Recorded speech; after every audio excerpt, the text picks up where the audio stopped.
សួស្តីអ្នកទាំងអស់គ្នាថ្ងៃនេះមកជួបខ្ញុំជាថ្មីម្ដងទៀតហើយរៀងបាត់វីដេអូខ្ញុំយូរដែរហើយមែនអត់អ្នកទាំងអស់គ្នាឥឡូវជាប់ចូលឆ្នាំខ្មែរគេទៅបាញ់ទឹកប៉ាតម្សៅខ្លាំងណាស់ហើយនេះសកម្មភាពកូនស្រីរបស់ខ្ញុំពេលដែលគាត់បានជួបសារទំនើបជាមួយនឹងបងប្រុសរបស់គាត់នឹងតែនេះគឺគាត់ទៅរកកន្លែងដែលគេលក់ស្ករគ្រាប់ស្ករសូកូឡារបស់លេងគឺអូសប្បាយខ្លាំងណាស់ហើយនេះឥឡូវគេមករកកត្រកដើម្បីទៅទិញទឹកដោះគោហើយសម្រាប់ទឹកដោះគោស្រស់នឹងដែរគឺគាត់ញ៉ាំជារៀងរាល់ថ្ងៃតែម្ដងហើយទឹកដោះគោហ្នឹងគឺ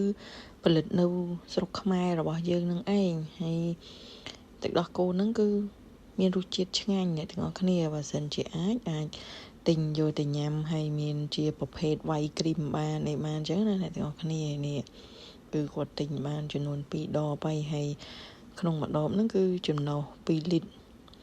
ហើយបន្ទាប់មកនេះមកយកស្ករគ្រាប់ហើយបងប្រុសរបស់គាត់ហ្នឹងគឺបាន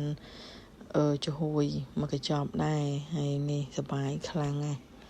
អរគុណអ្នកទាំងអស់គ្នាសម្រាប់ការតាមដានវីដេអូមួយនេះ